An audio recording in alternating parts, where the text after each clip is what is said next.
Candidate key.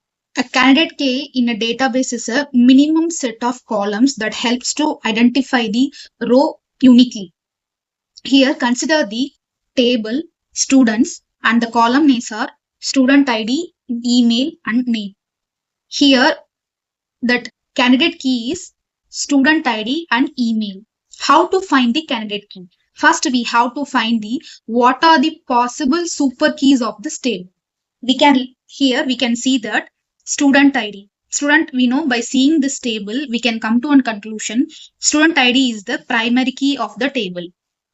Student ID and email.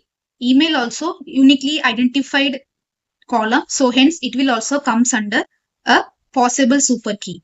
Name. Name we cannot consider as a super key because it can be duplicated. So it is ignored. And we know combination of primary key also considered as a super key. Uniquely identified column with the combination of primary key is also considered as a super key.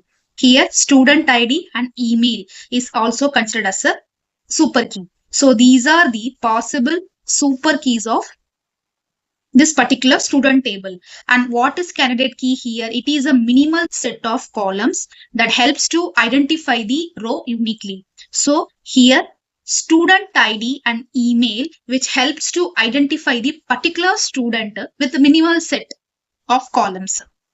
So the candidate key of this particular table is student ID and email. Let's see the visual representation of relationship between super key, candidate key and primary key. Consider this table student ID, email and name.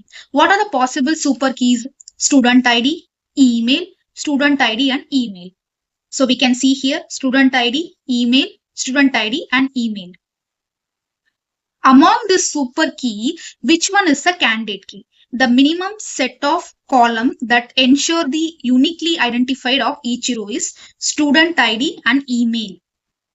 So we can see the candidate key is student ID and email. What is the primary key of this table is student ID. So we can see the primary key is student ID.